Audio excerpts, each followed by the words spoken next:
This is Reza Pahlavi, the eldest son of the last Shah of Iran, a man in exile for 46 years who wants to bring a secular, democratic governance to his country. I have told my compatriots that I will do my duty.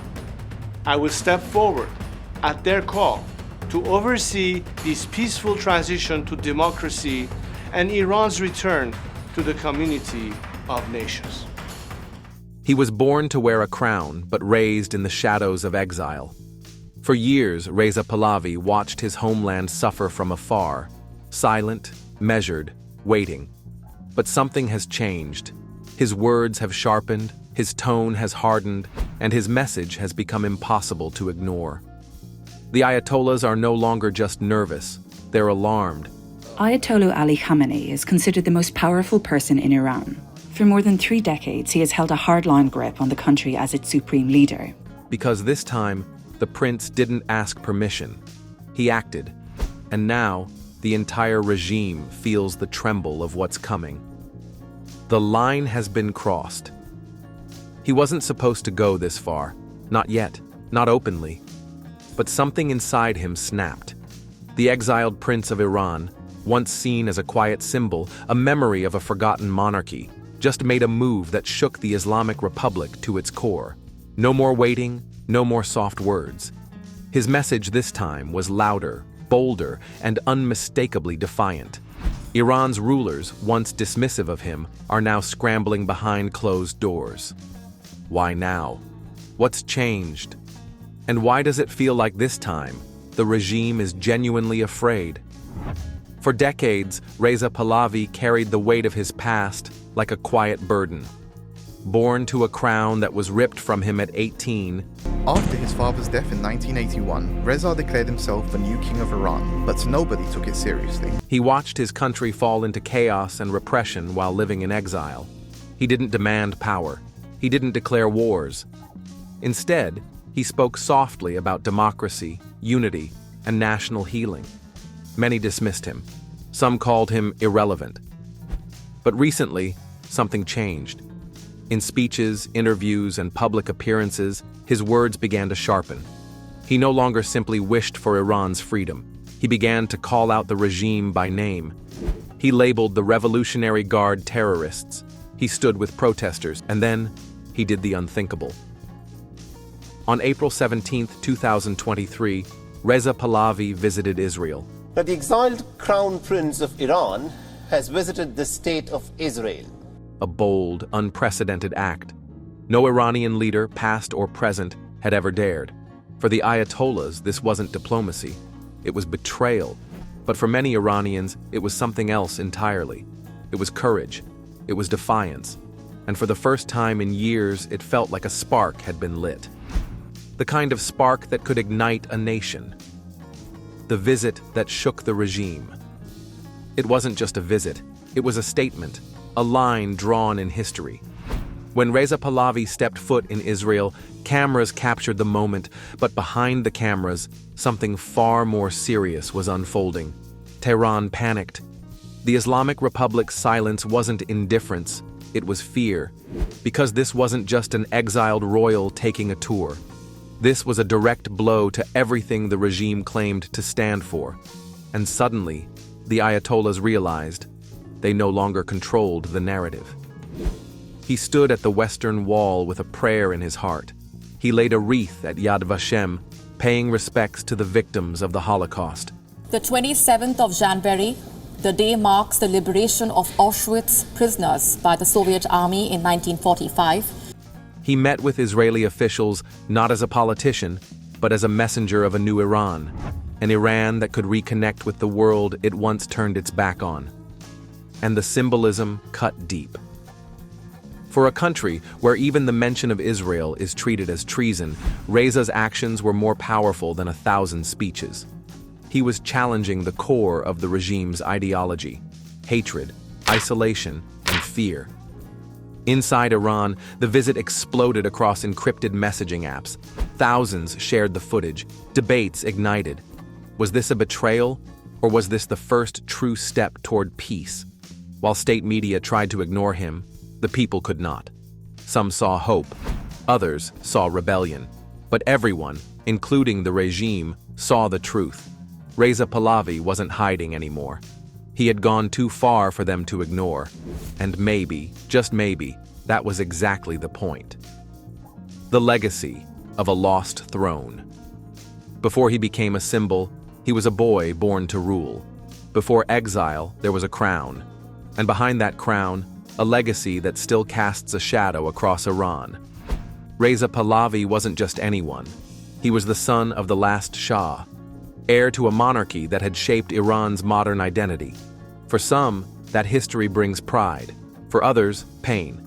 But today, as the regime crumbles under its own weight, that royal legacy is being re-examined, and the people are asking, what if? Reza was born into a palace filled with marble halls and military salutes. His father, Mohammad Reza Shah Pahlavi, dreamed of a modern Iran, strong, proud, connected to the West, yet deeply Persian. And in that dream, his son was the future. At just 7 years old, Reza was crowned Crown Prince in a historic ceremony meant to solidify the monarchy's future. In September 1941, a young man becomes the new ruler of Iran. At just 21 years of age, Shah Mohammad Reza Pahlavi is sworn in as the new head of state. But the future had other plans. By 18, he was exiled, training to become a fighter pilot in Texas, watching his homeland collapse on television screens. But the throne never left him. Not really. Not in his identity. Not in the hearts of the millions who still remember. Even in silence, he remained the ghost the regime couldn't erase. And now, as he returns, not with tanks, but with words, many Iranians are looking again at that fallen crown. Not for dictatorship, not for nostalgia, but for something else entirely. Stability, memory, and a second chance to finish what his father started. The crown that refused to disappear. In exile, most legacies fade. Most names are forgotten, but not his. Decades passed. Regimes changed. Generations were born into repression. Yet the name Reza Pahlavi lingered, whispered in homes, chanted in protests, and feared in the halls of Iran's power. It was as if the crown had not been buried, only hidden. And as Reza remained abroad, his silence became its own form of presence. He was everywhere and nowhere. And that frightened the Ayatollahs more than any army. While other opposition figures fought for the spotlight, Reza waited. He didn't hunger for power. He didn't declare himself president or prime minister. He didn't sell slogans. Instead, he spoke softly of unity, of freedom, of a future chosen by the people. And in a country torn between dictatorship and despair, that quiet dignity began to resonate. He wasn't campaigning. He was enduring, watching, listening, and preparing. For years, the regime tried to erase the monarchy from the national memory. History books were rewritten, television banned his name, but memory is stubborn. And in the hearts of those who lived through the fall, those who remembered the days before the black flags and censorship, his name became a quiet rebellion. When the internet opened doors, the youth found him again. And they didn't see a prince. They saw a man who had lost everything and still stood tall. The regime could silence a million voices, but not his echo. And now, that echo has returned as a roar. The people's voice finds its echo. For years, Iranians cried out in the dark. Their protests were met with bullets. Their pain met with silence. But then a voice answered, not from the palace, not from power, but from exile. Reza Pahlavi's words began to carry weight again, not because of what he promised, but because of what he refused to become. He didn't ask for power. He offered solidarity. And in a land where trust had been broken over and over, that humility struck a nerve. When protests erupted after the tragic death of Mahsa Amini, protests continue throughout the country over Mahsa Amini's death. The 22-year-old died in the custody of Iran's morality police. The world saw rage on the streets of Iran. But inside that rage was heartbreak and inside that heartbreak was a desperate need for hope. While the regime responded with fear, Reza responded with empathy. His voice spread across social media. No official title, no government behind him, just a man who understood what it meant to lose a country and still love it. He didn't claim leadership, he claimed responsibility. He spoke to the military, not as an enemy, but as a brother. He asked the police to stand down, not for him, but for the people. And slowly, Iranians began chanting his name, not because he promised miracles, but because he didn't lie. For the youth born into repression, he wasn't a king. He was a signal, a reminder that someone, somewhere, had not forgotten them. And in that moment, he stopped being a memory of the past. He became the voice of the future they longed for. The turning point. Every movement has its moment, the one where everything changes. For Reza Pahlavi, that moment didn't come with a royal proclamation or a political campaign. It came with unity. Protesters, dissidents, artists, and exiles, people who had once refused to sit in the same room, began to gather around one name, not as blind followers, but as citizens desperate for a center of gravity. In a nation shattered by division, he became the common thread. January 2023 marked a visible shift. Over 460,000 people signed a petition naming Reza Pahlavi as a representative for a transitional government. This wasn't the return of the monarchy. This was the birth of a new conversation, one driven by the people. At massive rallies from Los Angeles to Berlin, his name echoed alongside the chants for women, life, and freedom. In the streets, on walls, and across social media, he was no longer just a name in exile. He was a rallying point. But it wasn't just about symbolism. Behind the scenes, meetings were taking place, plans were forming. Groups once divided by ideology were discussing how to work together, because the regime's collapse no longer felt like a dream. It felt like a countdown. What I've been saying is that this regime in 4 decades has proven to be unreliable, dubious, untrustworthy. And when Reza addressed the world, he didn't speak like a ruler in waiting. He spoke like a father speaking to his children, urging calm, clarity, and purpose. This was the turning point.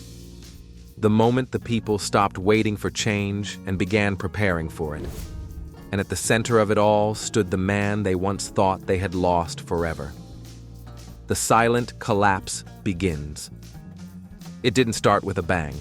It started with whispers, inside the regime, in government offices, and within the ranks of the military. Something was shifting. Orders weren't being followed. Protests were spreading too fast to contain. Officers were hesitating. And for the first time in decades, the Ayatollahs began to feel what they had long inflicted on others: fear. Iran wasn't collapsing in flames, it was collapsing from within, one fracture at a time.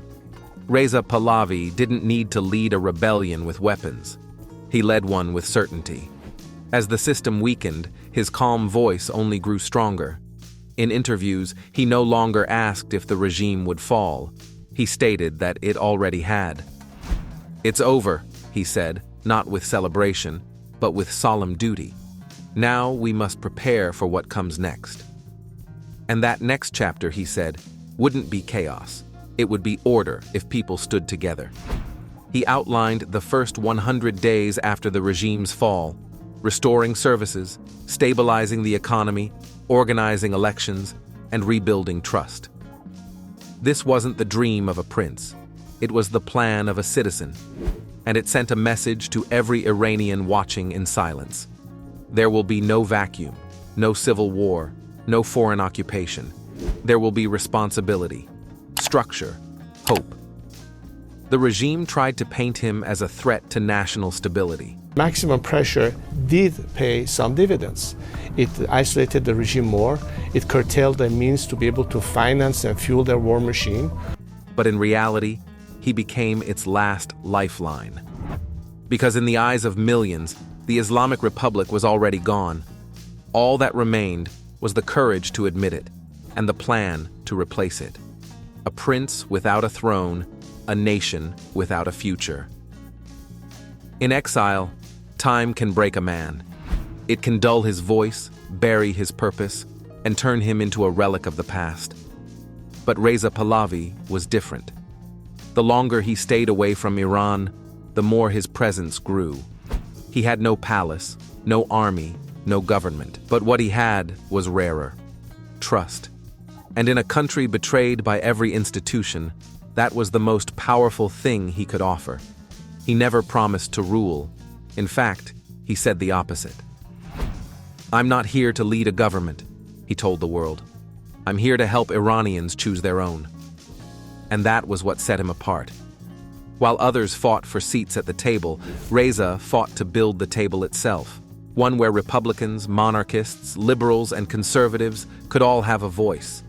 He didn't want to replace one ruler with another. He wanted to replace fear with freedom. This vision didn't just attract dissidents and dreamers. It began pulling in generals, bureaucrats, even those who once enforced the regime's commands.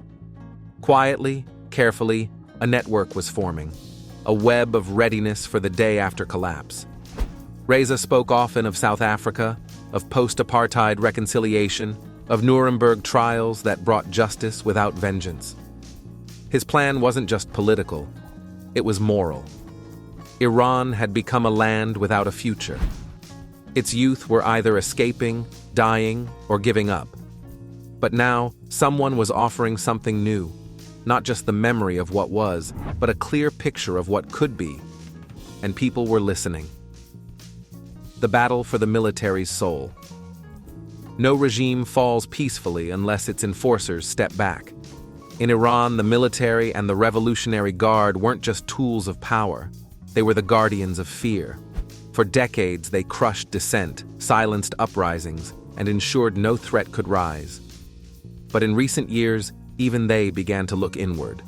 Loyalty was fading, morale was cracking. And then came Reza Pahlavi's message, not of revenge, but of choice. He didn't threaten, he invited. "Stand with the people," he said, "and history will remember your courage." This wasn't empty rhetoric. It was a strategy.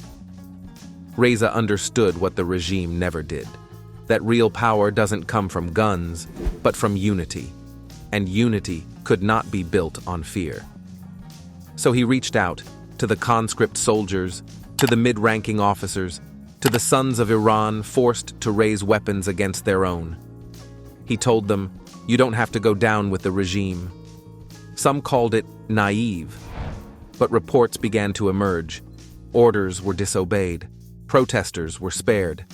In secret, conversations were taking place. Messages were being passed between barracks. Something was shifting inside the very heart of the force that once kept the regime alive. Not everyone would defect, but some would refuse to fire. And in a collapsing dictatorship, that's all it takes. Reza didn't just speak to the people. He spoke to the protectors of the state and offered them a future. One without shame. One where their uniforms didn't symbolize fear but redemption. It was bold. It was dangerous. But it was working. The day after the fall. Fear of freedom is real. For many Iranians, the regime is all they've ever known. The thought of its collapse brings excitement but also uncertainty. What comes next? Who takes control? Will chaos follow? Reza Pahlavi knew that to inspire revolution, he needed to ease those fears. And so, he gave the people something no other opposition figure dared to offer: a blueprint for the day after. He called it the first 100 days.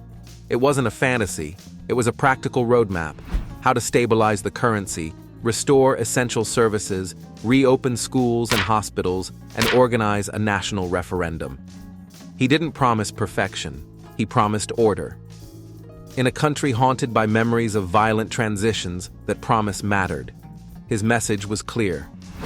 Iran will not fall into darkness. It will rise with dignity.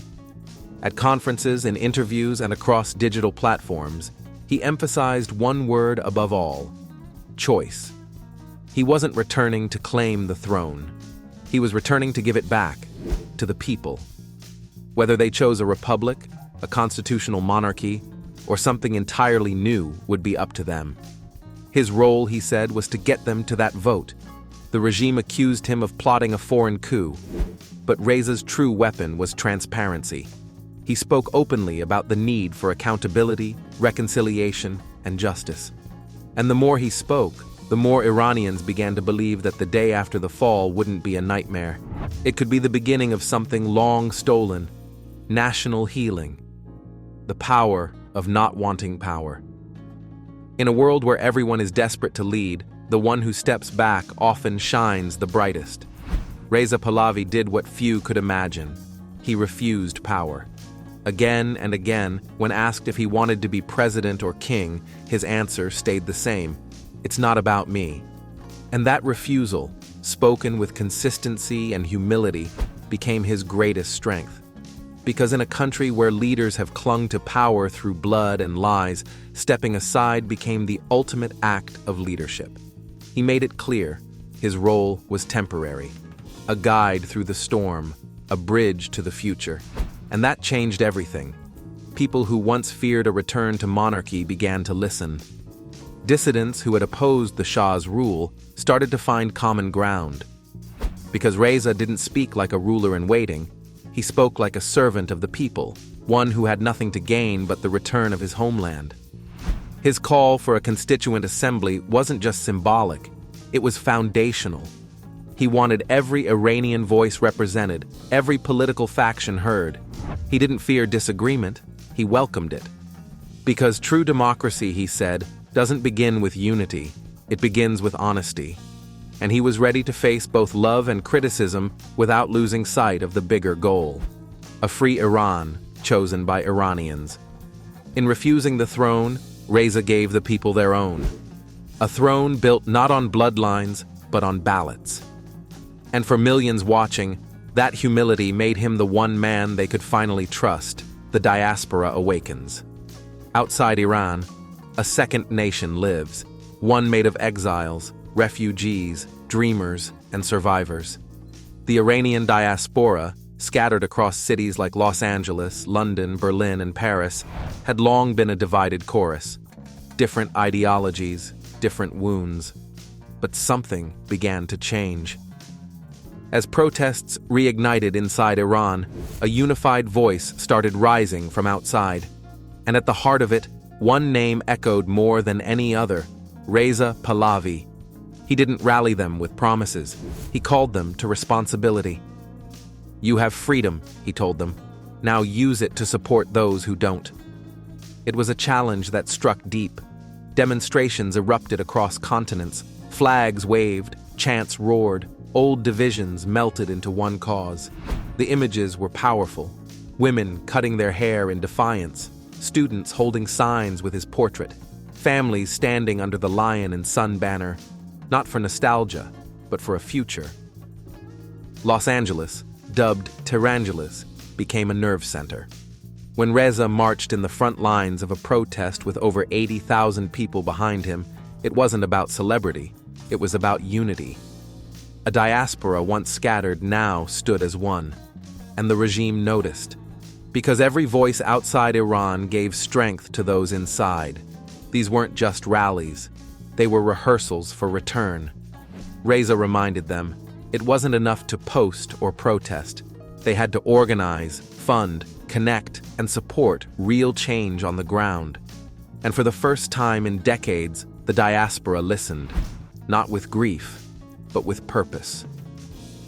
Women, freedom, and the fire within. The heartbeat of Iran's revolution is not power, it's pain. And nowhere is that pain deeper than in the hearts of its women. For decades, Iranian women have been policed, punished, and silenced, but they never gave up. And when the name Mahsa Amini became a global cry for justice, protests still continue for over now 5 days after the death of a young 22-year-old woman, Mahsa Amini. The fire that had burned quietly for years finally roared into the streets. It was no longer just about a hijab, it was about dignity. And Reza Pahlavi stood with them, not as a ruler, but as a witness to their strength. He didn't just praise their courage, he amplified it. Iran's women are not victims, he said. They are leaders. These words mattered. They came from a man once raised in palaces, now bowing to the bravery of girls with nothing but a voice and a burning will to be free. He knew this wasn't his revolution, it was theirs. And that humility gave him credibility. In interviews and speeches, he often repeated the same truth. No future government in Iran will be legitimate if women are not equal participants, not just in voting booths, but in writing laws, leading offices, shaping culture. The regime feared this most because the power of Iranian women was never just symbolic, it was transformative. For the first time in modern Iranian history, the lines of resistance were being led by daughters, mothers, and sisters. And standing beside them, not above them, was a prince without a crown, lifting their voices higher than his own. The final warning. By mid-2025, the ground beneath the Islamic Republic was trembling. Cities were restless. The economy was crumbling. The streets, once filled with whispers, now roared with chants of defiance. Then came the moment that marked a point of no return. Israel launched airstrikes deep into Iranian territory. The State of Israel launched Operation Rising Lion in Iran. The regime scrambled, accusing the world, tightening its grip, silencing dissent. But amid the chaos, one voice rose calmly, clearly, and without hesitation: Reza Pahlavi. He didn't hide behind political correctness. He didn't offer vague statements. He declared plainly, "The regime has lost control. The collapse has already begun." And those words hit like a lightning strike, not just in Iran, but across the diaspora. For the first time, he spoke not just as a symbol, but as a wartime leader. His language sharpened, his tone hardened. He named names. He called out the supreme leader, comparing him to a frightened rat hiding underground. No metaphors, no diplomacy, just truth. But even then, he didn't call for blood. He called for unity. He reached out again to the military, to civil servants, to police officers. Join the people. Save yourselves. Save the country. It wasn't a warning. It was a lifeline. He spoke of plans, real plans, for rebuilding. He promised the first 100 days would be ready. No vacuum, no civil war, only structure, elections, and hope. The regime heard these words not as a speech, but as a declaration. Because this time, Reza wasn't just calling for reform. He was declaring the end, and millions were ready to believe him. The question that could change everything. And now, here we are, standing at the edge of history. Iran is no longer a country asleep. It is awake, angry, and aware. The regime that once claimed eternity now fears each sunrise. And at the center of this moment, not by force, but by faith, stands Reza Pahlavi. Not crowned, not elected, but chosen. By voices, by memories, by hope. And yet, the final question still lingers, quietly but powerfully. Can he lead the country to freedom, or will his voice remain just a voice in exile? He says he doesn't want power. He insists he won't run for office. He doesn't seek to rule, only to serve. And perhaps that's why so many believe in him. Because unlike those who came before, he does not ask to sit above the people, but to walk beside them. His mission is not revenge, but repair. Not restoration of a throne, but restoration of a nation's soul. And in a time when Iran bleeds from every corner, its people suffocating under lies and loss, that kind of leadership feels revolutionary. At the Munich Opposition Summit, he said it clearly: "Our goal is to save Iran. Our duty is to hold free elections. Let the people decide." That sentence echoed louder than any protest, because this time the future might not be written by power, but by choice. So now, the world watches. Millions wait. And you, watching this, are part of that story. Will Reza Pahlavi be remembered as the prince who dared too much, Or the man who finally helped Iran become what it was always meant to be? The silence of a nation has turned into a storm. Reza Pahlavi did not return with swords, but with words that cut deeper. In a land where truth was once buried, his voice now rises like a beacon in the dark. He never begged for power. He offered a path. And now, millions must decide, walk it or stay in chains. This is no longer about a throne. It's about a future waiting to be claimed by those brave enough to believe.